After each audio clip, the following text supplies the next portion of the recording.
Good morning, everyone from Chicago, Illinois. I'm Lucy Gray, the co-founder of Actionable Innovations Global, and I'm really excited to have you all here and watching on different platforms potentially as well. And I'm in two different windows, so I'm getting a delay. Sorry about that. I want to introduce to you one of our committee members who's been involved with planning Thrive and is an influential voice in education and beyond. Our next, Howard Blumenthal. Our next speaker is someone whose work has shaped the way many generations of young people think about the world. Howard Blumenthal is best known as the creator and producer of the Peabody and Emmy Award winning PBS series, Where in the World is Carmen Sandiego? A groundbreaking program that made geography, culture, and global awareness exciting for millions of learners. Beyond television, Howard has had a long and distinguished career as a writer and commentator. He served for many years as a newspaper columnist for the New York Times Syndicate and United Features, bringing thoughtful insights on media, education, and culture to a wide audience. He is the author of nearly 30 books. His most recent, Kids on Earth, The Learning Potential of 5 Billion Minds, was published by Harvard Education Press and co-written with Robert Pianta, and it explores the introductory capacity of young people around the world to learn, connect, and shape the future. And we've seen some of those young people here at Thrive this week. Howard brings a unique perspective at the intersection of media, education, and global learning, and we're delighted to have him with us today. Please join me in welcoming Howard Blumenthal. Take it away, Howard. Thank you. Wow, that was quite an introduction. Um, I don't like looking at myself while I'm speaking, so you'll give me 1 second here to put something out. Okay, good. So hello, thanks everybody for joining, and I'm going to take you on a little bit of a ride. This is a new project, and I'm very anxious to get feedback, to get ideas, and perhaps to build a community around this as well. So let me give you background, and I'll spend a few minutes doing this because the rest of it will make sense if I do this.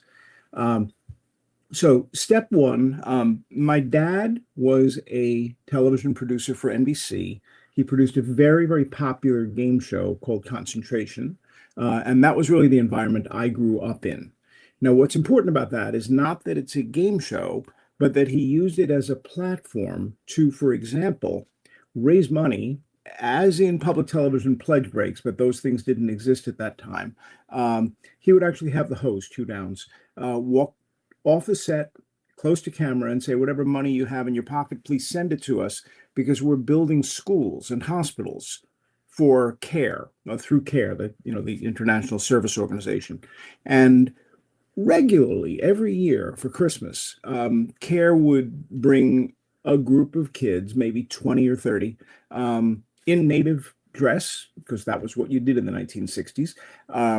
And they raised a lot of money. And they really did make a difference outside the context of what you'd normally think. So as a young kid, I'm thinking, oh, I want to do that at some point in some form. So the earliest story was really me kind of watching all of this and absorbing it. So what happens with me is I follow Dad's path somewhat. When cable television is beginning, I'm hired by Warner, a version of Warner Communications, and we are inventing new cable networks. So I can honestly say that I was the guy who put the first pieces of MTV together and was head of production for Nickelodeon as well. It was that kind of a time in New York and then in Columbus, Ohio.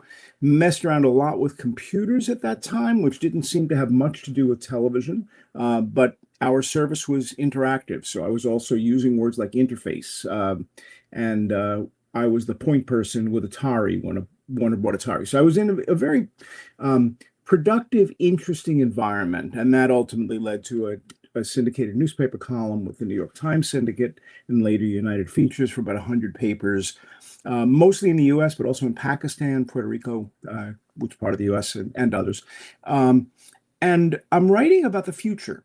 And most of what I'm writing about is product or service oriented. A lot of things were changing, and consumers wanted to understand Do I get a VCR? Do I get a video disc? Do I get a computer for my house? What software should I get for the kids? That led to a friendship with some of the the software publishers who were developing educational games and similar. So you may remember Oregon Trail, you may remember Reader Rabbit, Miss Mavis Beacon teaches typing, and Where in the World is Carmen Sandiego?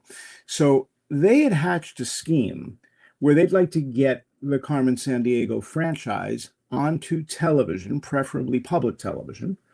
And I looked at them. We were all out to dinner, me, people who were running it, marketing people. And I'm like, you guys are crazy. Nobody's ever done that before. They're like, yeah, tell us how we could do it, though. So I laid out a plan. I'm like, I just don't think this will happen. But if it does, if I can help, let me know. And we kind of left it at that. And 3 years later, 2 years, 3 years later, I got a call from WQED, one of the two partner stations. WGBH was the other. And sure enough, Where in the World is Carmen Sandiego is going on the air, same year as Civil War went on the air. And they want me to produce it.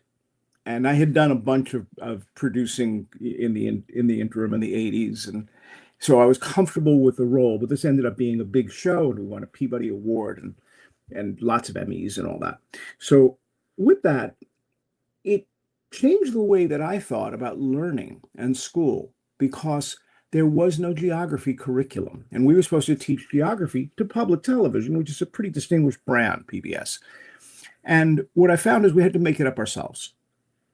That's a dangerous thing for me to learn because I realized if you can make that up, then maybe everything we're learning in school got made up by somebody.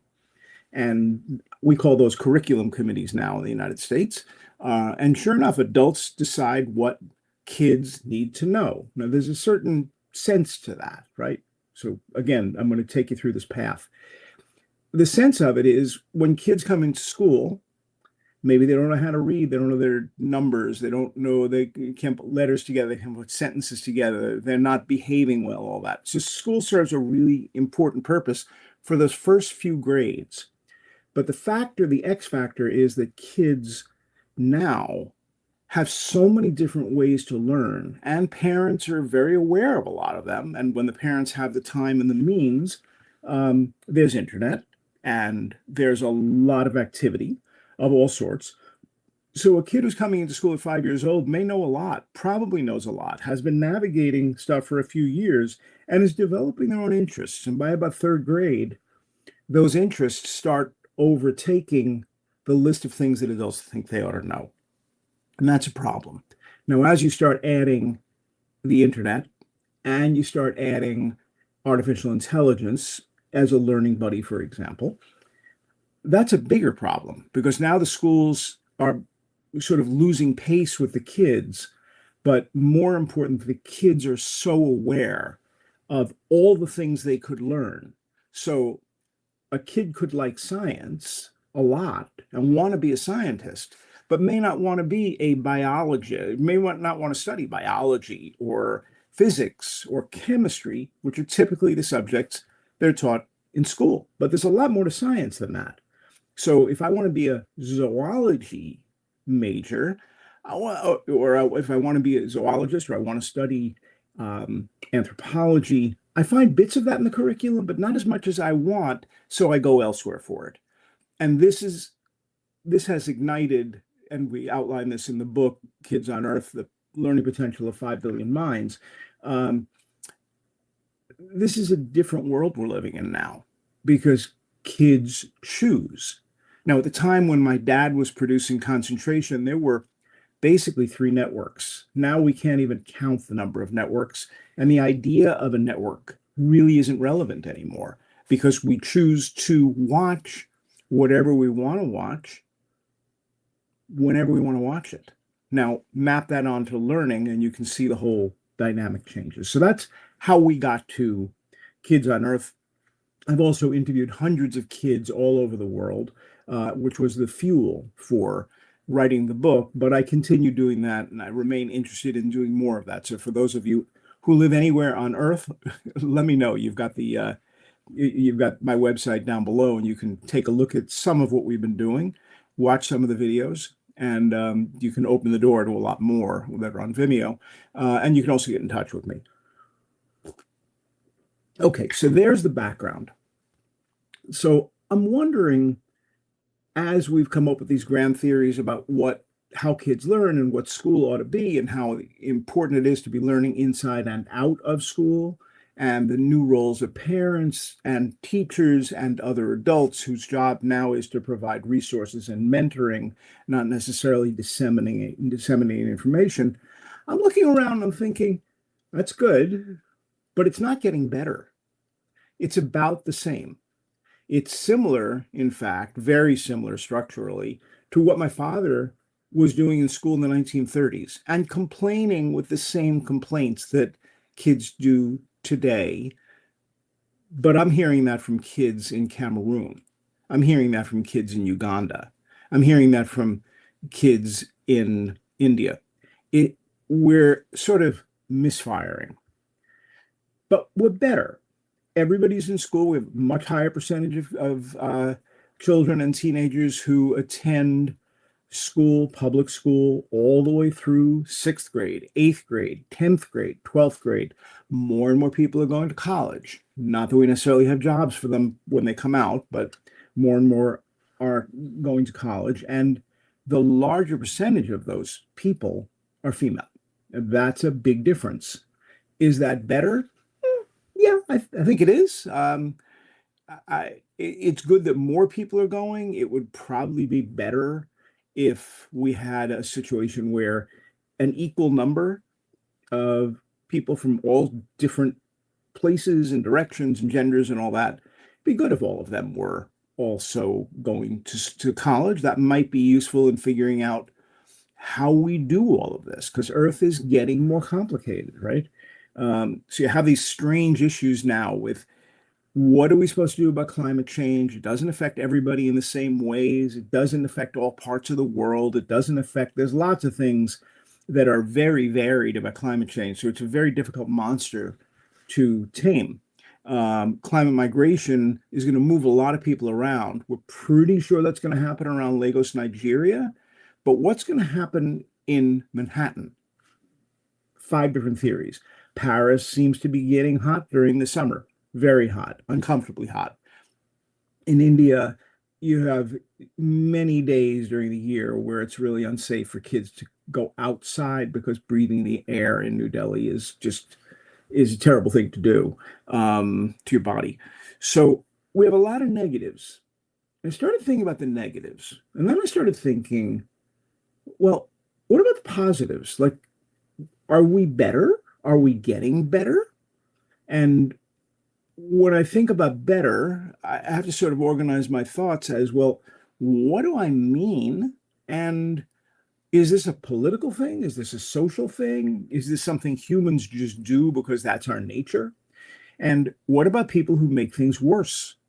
And how do we define worse? Is worse the president of the United States bombing another country and taking out leadership, or is that better? And you've seen news stories, I have too, that suggest both, which is confusing. So how do you sort it out? And is there honestly any version of better that matters? So I believe very strongly, and I have the evidence to back it up, and this is sort of where I'm beginning to think. I believe that things are getting better and that things continue to get better, and that is the normal state of affairs. Now, somehow we're going to have to pull that through the tube of politics and belief systems and periods of time when humans are going through a rough period. And certainly we're seeing several of those. But is that normal or is that an anomaly? What does the overall curve look like? So I don't think better is a new idea. I don't think it's a modern invention. I think we've been improving life for ourselves for a long time. It's not perfect. It's really uneven. And it requires a really deliberate effort in order to reach everybody who needs it.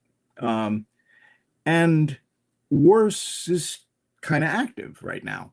So it can be better, it can be really hard to see it because it unfolds very gradually. Worse is easy to see. Worse is the headline you see. If you're watching the nightly news, you're seeing worse because people like to watch worse. We like violent movies. We like bad things happening, and then we like the hero to come in and to the rescue. But worse is dramatic. It's immediate. It's intentionally amplified. And here's the bad part, the really bad part. If you deploy worse cleverly, you can get people to act against their own best interests and you can get them to harm others. So, and that can have really, really serious consequences, has for a long, long time. So it's not until the damage becomes clear that humans respond. So I've been thinking about this particular war that the United States is in this week.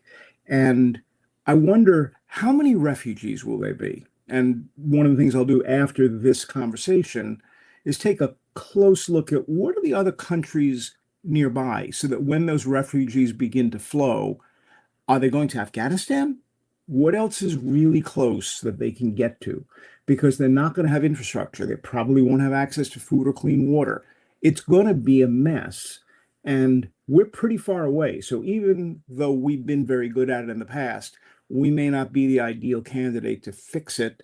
And that fix could take 5 or 10 or 15 or 20 years, in addition to the political stuff that happens. So this is all about sort of figuring out who we are, where we are, and how to plan ahead.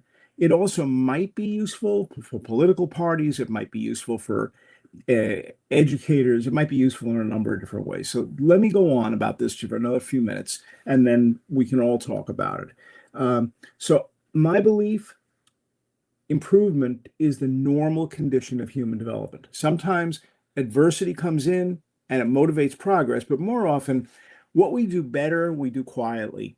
We do it through curiosity and problem solving. We do it by cooperating with each other. We do it by having conversations like this one. We do it through creativity, but mostly we do it because we just want things to be better for ourselves and our kids and our grandchildren. So for the last 75 years, that's an important number. After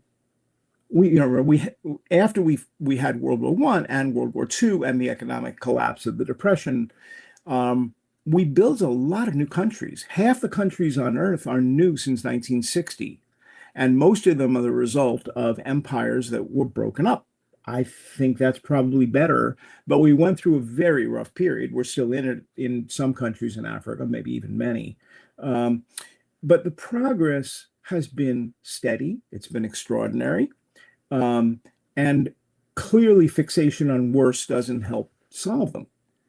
The question is, are we ready to direct our energy, our resources, and our relationships toward making things better? And if the answer is yes, then we've got a structure we have to start thinking about. How do individuals lead better lives? Not from an old philosopher, and I'm thinking now maybe I'm older than most of the philosophers. How do communities help people thrive together? How do societies govern ourselves fairly? How do civilizations remain stable while continuing to grow? And how do we advance progress without causing harm? So I broke this down into 15 different categories with a few examples. So I can tell you about some of them, but for the moment, I think you have a sense of what I'm thinking about and trying to make happen. And I'm trying to figure out whether or not this is something that has legs, whether this is something that we want to pursue as a group, whether what I should be doing with this. And it could be a book, it could be a series of video interviews, could be any number of different things. But for the moment, it just seems to me that this is worth talking about and worth thinking about. So I decided to think about it and start talking about it. So here I am. So I don't know whether there's anybody with a question or anything chat-wise or anything like that, but Lucy, if you're still listening or if anybody is, raise a hand, let me know.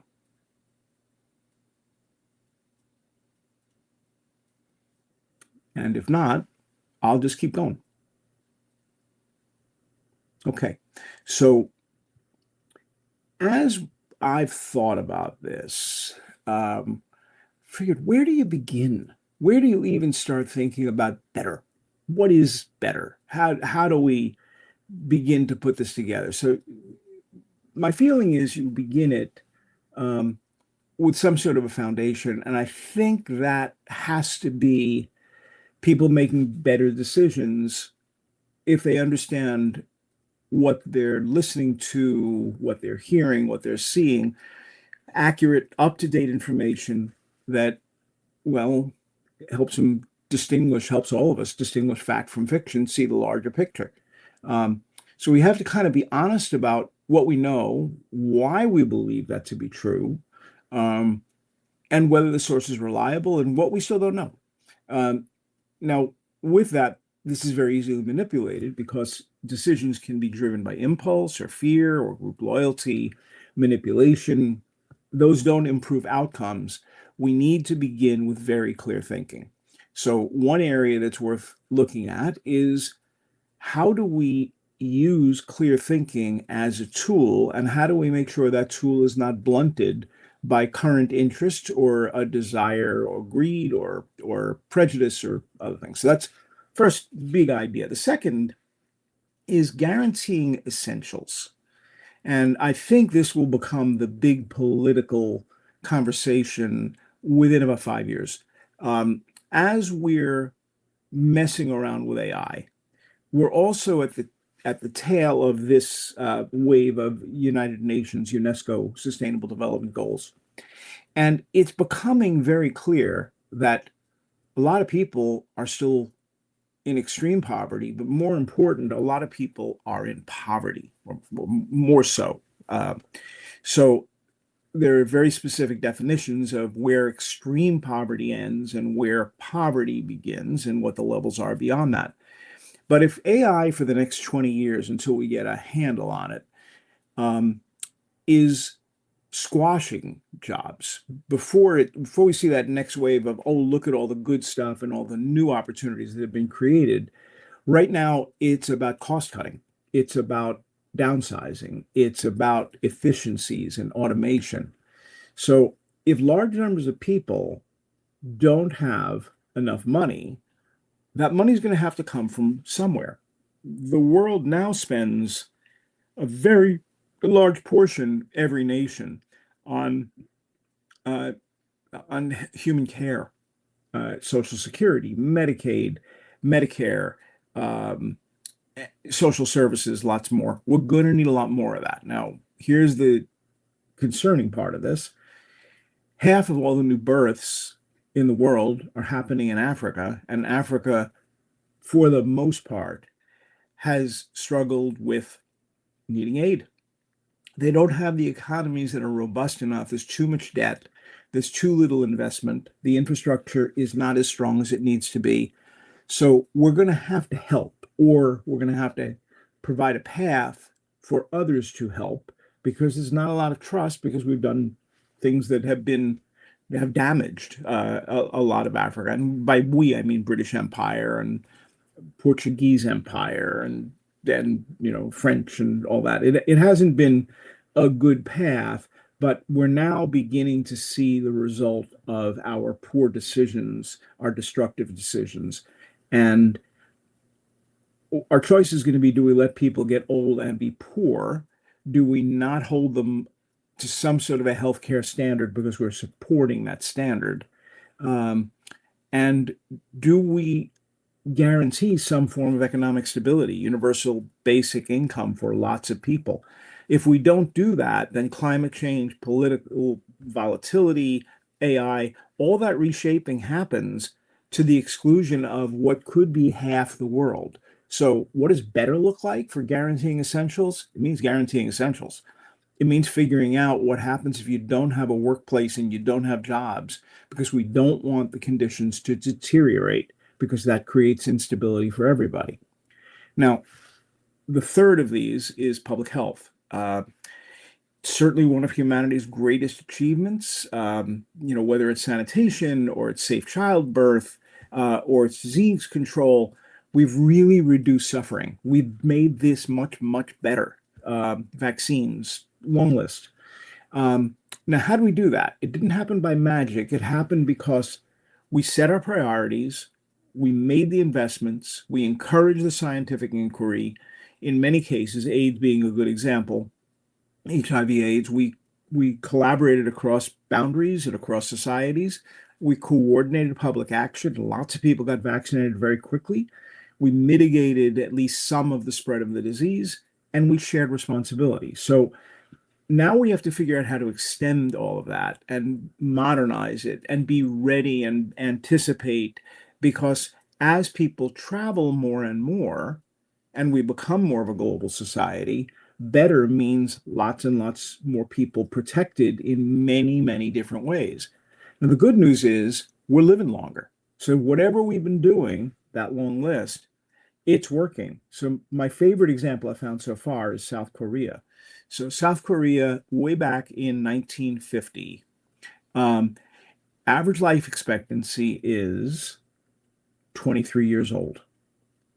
And it has been, by my reckoning, the fastest, most energized growth. They are now just below um, Japan, uh, approaching 90 years by 2050. Average life expectancy. That means more people are above it and below.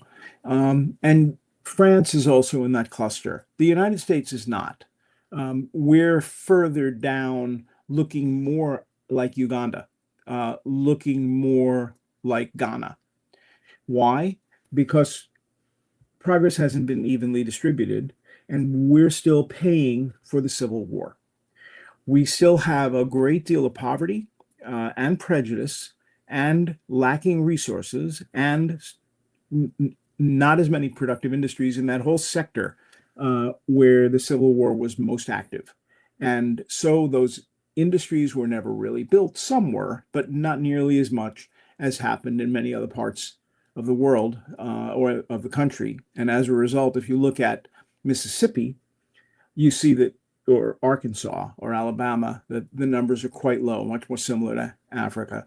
But if you look at Massachusetts or Maine or Washington State, they're much higher. So this is true in every country, but because I happen to live here, I'm paying some attention to it. So that's sort of another aspect of all of this is, gee, we really have to think again about our role in the world. And we're now the third largest country in the world by population. If we batter our immigration policies and reduce the number of people coming in, Nigeria will become larger and soon. And I believe that Indonesia will as well. We'll be about fifth or sixth on the list, which greatly reduces power. And when you reduce power because you have fewer people, that causes a fair amount of unrest. Might be interesting to know that Russia was once one of the largest countries on earth, and now it's among the more aggressive. And big reason for that is they've really lost their power base. They don't have nearly as many people, which is one of the reasons they're trying to acquire other countries and parts of other countries or other populations. Immigration serves to balance when you don't have enough births, and we're not having enough births throughout Europe and in Japan and other places. So if we keep going through this, and again, I'm going to just take a quick break to look around and see if anybody else wants to join the conversation. And if not, I will just keep going. So do we have anybody who wants to join in? Hearing nobody, I will go on through the rest of this. So next up is going to be empowering young people. 1 in 4 people on Earth are teenagers or children, but most of them live in Asia, and more of them are born in Africa. So Asia and Africa are actually going to be about half and half within the next 20, 25 years.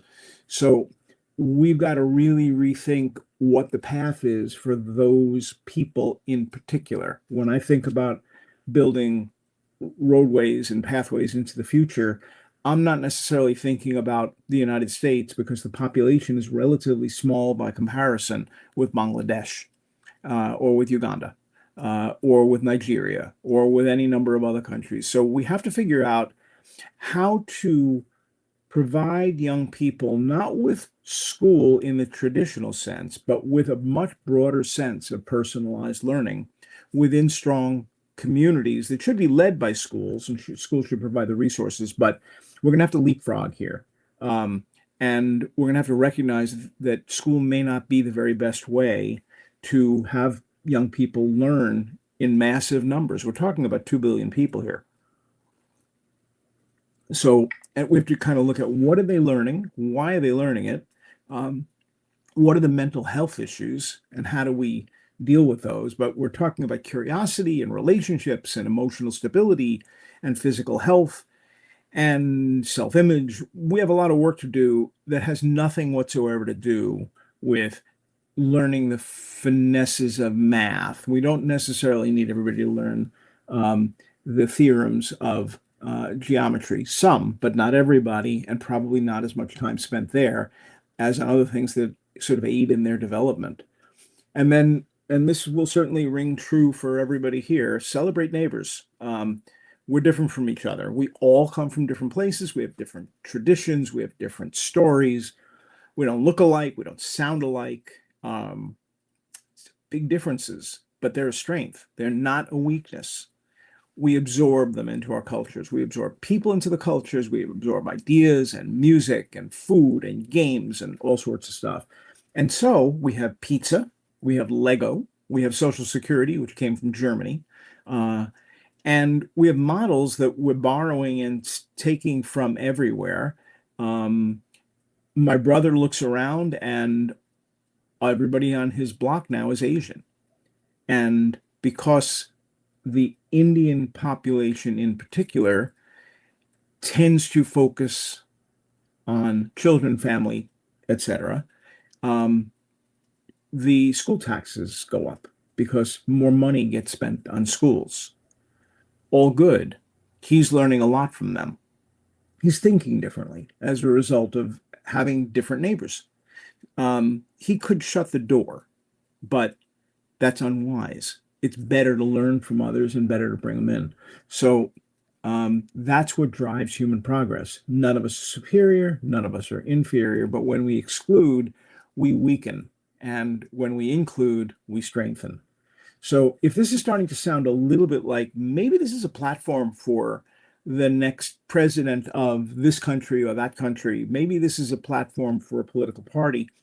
Yeah, it might be. This is, for me, it's focusing on things that are really important, recognizing all the progress that we've made so far, identifying the obstacles, and then figuring out what do we do about this and how do we make it better? How do we work together to do that? So the next of these pillars is building community. So one of my favorite stories is in a place called Saia, Kenya. You probably don't know a lot about Kenya.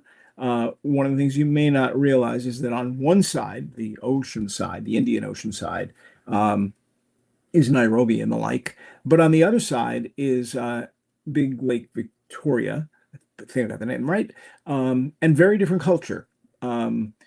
And there are cities there as well. We just don't necessarily hear about them in the, in the news or read about them.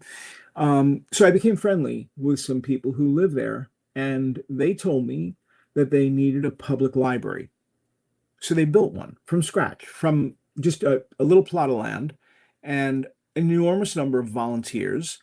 And right now I'm looking at a picture of that library with every seat filled because that's the community center now. That's where people go. And they did it with their own hands. I think they got a little bit of money from World Bank or similar, but taking action locally and building community, building that playground, building that fire department, all that matters so much. And, we tend to sit and look at screens all day. We need to be looking at people and interacting and building things.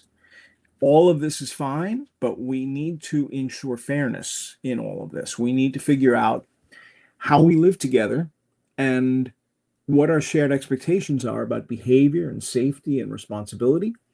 And That means laws and rights and obligations to one another and consequences. So when laws are reasonable and they're fairly applied, we get personal safety, exchange is secure, we protect property, we resolve disputes amicably and often in the long term.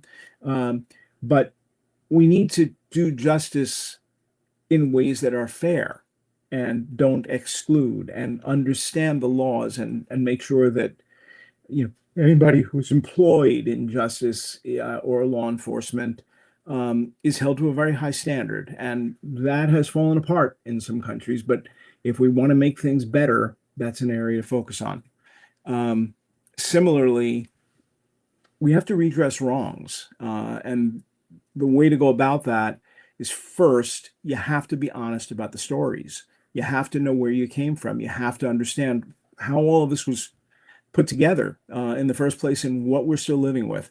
So I've made it my business this year, basically, to do a little bit more with my interest in native cultures, indigenous people in the United States and in the Americas generally.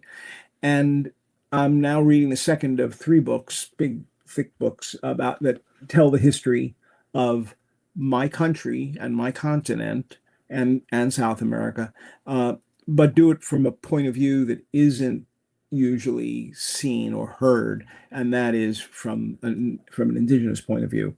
And boy, it's a very different story. Our Louisiana Purchase and Lewis and Clark, that's the part I'm at right now, um, exploring a territory that, although it had been purchased from France, from Napoleon by Jefferson, our president, um, we had very little control of what was happening inside that territory. It was really all controlled by the Lakota and other indigenous peoples. And there were lots and lots of them, and they were very, very sophisticated societies that often knew much more about how to run a society than the newcomer colonists who were just arriving and often were leaving a bad situation. So here we've got hundreds, thousands of years of nation groups working together. And essentially, that model is identified by Benjamin Franklin, the Iroquois model in particular, and then becomes the basis for the US government. There's a lot we don't know. And I think that was mentioned on the Ken Burns Revolutionary War series. So I may not be the first person telling you that.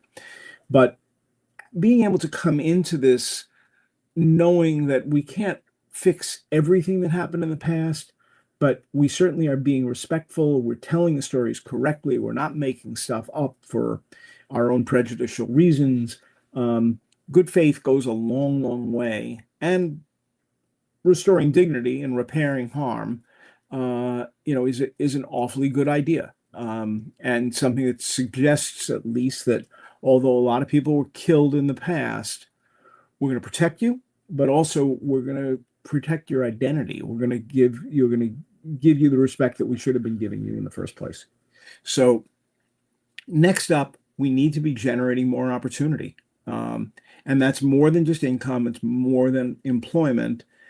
It's removing obstacles and changing rules and changing laws and making sure that we're doing what we need to do so that everybody can thrive. And that means it's not only my job and your job, but it's everybody we know. It's the neighbors and the teachers and the mentors and the community leaders. And we have to demonstrate what it is that is possible. And we continually do that. We do it over and over again on all these different fronts I'm talking about. But we don't see it. And we need to take a much more active role, at least in thinking about what would I change here? What could make it better? Those people, they look like they're having a rough time.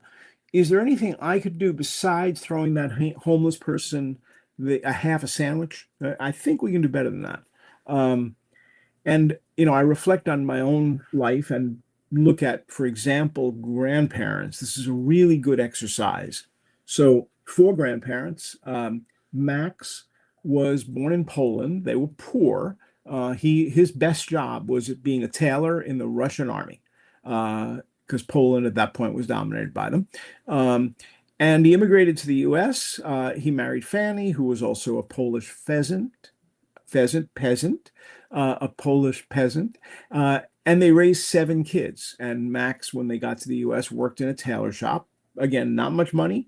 The household spoke Yiddish. Fanny never learned to read English, sharp as a cookie, but absolutely just never learned to read. On the other side, my grandfather owned a radio and phonograph store in a neighborhood, which was great, but he was also an untreated diabetic. Remember, we've improved personal health care a lot, but in the 1930s, that was not the case. And he had an amputation. Most of those amputations failed. At that time, we didn't have the medical knowledge we do now. So after the shoddy amputation, he died. That left Pauline to raise 2 children. She worked whatever she could, smart, again, capable, spoke English, second generation in the United States. She worked retail. She worked in offices, and she took in boarders because they couldn't make rent. So how much schooling did they have? I think Max, Harry, and Pauline had 6 years. And I think Fanny, if she was fortunate, had 2. With an asterisk. It's very likely that Max, as a boy, would have gone all the way through 13 in a cheder, in a religious school. So here I come. This is 2 generations later. College graduate, honorary doctorate, several university affiliations, author of a whole bunch of books about education and business and marketing and music and media, syndicated newspaper columnist, television producer, founder of a few companies, senior executive, quite a different life. Now, I worked hard. I have worked hard, but there's a lot of people who generated opportunity for me that opportunity was not available to Max or to any of the grandparents. We're in a different world. We are better. We're distinctively better. We're better on just about every front. So let me again just kind of take a quick breath and see if anybody has any questions or similar. And if you don't, I will just get through the rest of it. All right, very good. So when we go to this next step, the next pieces are we've got to focus on stability, renewing infrastructure. And by that, I mean not just bridges, but emergency services and digital networks and government oversight and making sure it doesn't fail. Because right now, in at least half the world, it's failing. It's really tough to make progress when you don't have electricity. So we can get into more detail on that. Modernizing government. This one was really striking for me. I started exploring. I put a headline up. My mother could not vote in national elections, but when I grew up, I was elected to lead my nation. And I'm looking at pictures here of Margaret Thatcher, Golda Meir, Claudia Sheinbaum, who's the president of Mexico, Angela Merkel, and also Netumbo Nandi-Ndaitwah, who's the president of Namibia. And I won't mangle the name quite so badly, but the Democratic Republic of Congo is also run by Judith Suminwa. And Bangladesh, the prime minister is Sheikh Hasina Wazed. And we've got a female president of India, who you don't hear nearly as much about as you do Modi. But there are a lot of people now who are female, who are in significant roles in government. Now, when they grew up, again, women voting seemed like an impossibility. So look how much has changed in a generation.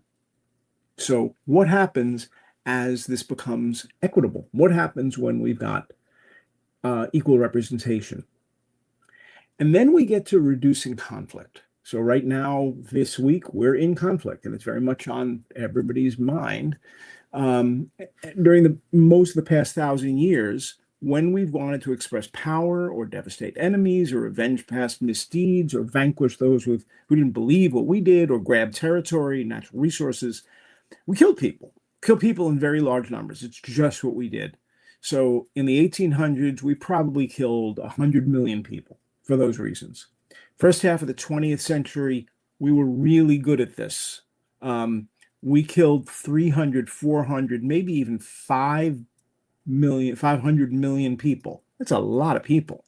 I mean, that's the entire population of the US plus. So civil wars, two world wars, genocide, secondary impacts of all sorts. A lot of people don't die in the battlefield, they die after or as a result of. But we shifted. And in the last 75 years, we've really shifted our focus and our government investments from war and conflict to human services. Got lots more people on Earth, and they live longer and healthy lives. We're better educated, we're more connected to friends and family all over the world, and we're less likely to fight.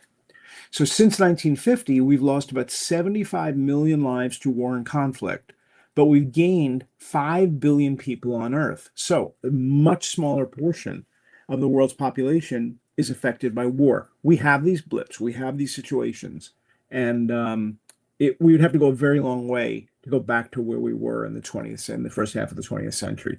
Hopefully, we will never get there again. We are indeed reducing conflict. We are just better at it. We're better at resolving differences. We don't necessarily reach for the gun every time there's a problem, but sometimes we do. And it depends on the leaders we elect, and sort of the ways in which the leaders interact with legislators and all that. And then we've got sustaining the earth.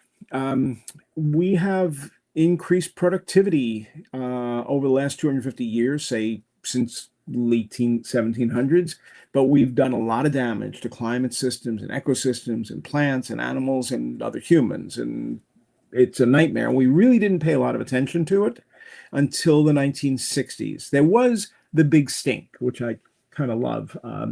The Thames River in London became so smelly, so unbearably smelly from raw sewage that the government actually had to pass a law. And that, I think, was among the first anti-pollution laws in the world. But 100 years later, we get Rachel Carson and Silent Spring, and that caused an awakening. And Earth Day followed a short time later. So since then, we've at least been aware of it, and we've made a lot of progress. But again, money, greed, not always doing the right things, and sometimes profoundly doing the wrong things has made a big difference. And then we've just gotten really good at learning. And we talked about that a bit earlier. So as we raise our standards, as we figure out who we want to be and who we should be and who we can be, the opportunity to be better is so much stronger than ever. So, Martha, thank you. I see a comment from you. I'm appreciating your presentation, and we'll dig into it more, if only to find some hopeful inspiration. I'm pretty inspired by this. I'm pretty surprised at how much better we are and how good we are at getting even better. So there we are. Oh, there's lots of comments. I'm sorry, and I didn't even see them. So I'm going to read backwards just a bit. What human challenges are you trying to understand and improve? I think we've covered a lot of that. Education has a huge role to play in telling stories and all that. Yep. How do we make sure the current system is being infused by religious? Yes, every system is going to be polluted by unclear thinking, by greed, by desire to go back to some version of the old days. We need to be clear if we're going to be on a leadership side of this. If there's more if this what we can do. Herrera says, I've asked myself, how do we connect the technical skills with the social emotional skills, and how do we design a system to do it? The answer is you take a bunch of people who care about it and you figure it out. That's what humans do. There's no magic to it. I'm talking to you. Please come back and talk to me. We'll talk to other people. Some of those activities will actually result in in much more of the right things. Susan says, I'm not seeing things get better. So I'm interested in seeing your perspective on this. So what I'd suggest you do, there's something called the Primals Project out of University of Pennsylvania. About half the people on Earth believe the world is getting worse and there's not much they can do about it. And the other half believe the world's getting better. See which one you are, because there's a lot of insights there. You'll find it on the web. Um, how would we be better if we concentrated development on important questions? How do we think? How do we learn? What would make me a better learner? Why is it important to explore evolution generally and thematically? That's from Marilyn. Um, I think you have to begin with what do we do in school? I think most of what we do in school isn't especially helpful, unfortunately. I believe that we should be spending our time thinking about how to make the world a better place and what our role is in it and learning the necessary history. I don't think we have that focus right now. Thank you for loving Carmen Sandiego. I see that. And the session shares the experience of a low resource primary school in Pakistan where students are learning. This is from Muhammad. Despite limited resources, the school encourages students to take practical steps. Yes, see, so there are educators, there are schools, there are people who recognize that this is an area we need to focus on. And so we do. In Saia, in Kenya, they needed a library, so they built one. This is not something that will happen from government on down. It will happen people on up. It's the way we've always done it. And with media, with computers in the house, with all this, we just don't get off our butts and do it. And we need to. So I'm doing a bit of a call to action, but I'm also asking a big question. Am I right? Am I on the right track? And if I am, two questions. One, should I keep doing this? Should I keep working on it? And two, do you want to help? So, and I don't know what help looks like because I'm just pouring stuff out as quickly as I can. So, that's basically, I'm just looking at, if there are other questions, please shout them out. Human dignity has been the cornerstone of UNESCO's work. Yes, and in fact, I kind of struggled with, do I do this or do the Sustainable Development Goals get us all the way there? And then I started looking at the amount of detail and the sort of distance between those goals and what we'd like to see happen. And I started thinking about, well, the US had a constitution, but they still needed a Bill of Rights. They still needed a way to activate individuals and have them think about themselves. So somewhere between 10 Commandments and the Bill of Rights and the Declaration of Human Rights is kind of where I'm living. Other questions? So yes, we have one. In all the noise of negatives and drama pushed out by the media, there's so much problem solving happening at the local levels. Yes, but we don't talk about them enough. We don't have a channel. There's a Fox News channel that goes this way, but there is no, here's all the good stuff that's happening that way. Maybe we need a television channel, but that's old. Maybe we need a streaming channel, but maybe we need social media, but maybe we just need to do it. Maybe we need to just tell everybody and have conferences like this much more often. Maybe we need to do this every week. Maybe we need to, each of us, be having conversations about this without getting pulled down by the latest news or the latest craziness. So please get in touch with me. This scroll has been incessant on the bottom. There is a contact form there. You will not see better on that website because I'm just finishing up work on a couple of other projects. And I don't really know what this is yet, but as you can see, I've been able to talk for almost an hour about it. So I guess I'm learning. And I really appreciate the feedback. And I love that you use the expression, this is from Will, that I've made it my business this year. Such delightful phrasing of a thing many of us. Yeah, see, the public library is actually a great resource for this because unlike the internet, it's a whole staff of people who are professionals who comb over every word. So I trust them. I mean, great to have AI, great to have all these other tools. But if I really want to know something, I'm not watching a documentary. I've made documentaries. I'm going to as close to the original source as I can. And sometimes I'll reach out to the author and say, can we just talk? I'm fascinated by what you talked about, and I think I can spread the word. So, try to play a role. There we are. We tried to do this under an hour, and it's 56. So I think that's pretty good. Lucy, do you want to join us again and let me thank you? Or somebody? Okay. I'll hang out if anybody else has any questions or comments or anything else. I see an I want to help from Marilyn. So we'll get in touch. Please reach out to Hello. me. I think you and I have email addresses for each other. Thank you so much for the presentation. It was great to hear from you. Thank you. I see Supra, but do you have a question or anything, or are we just sort of finished?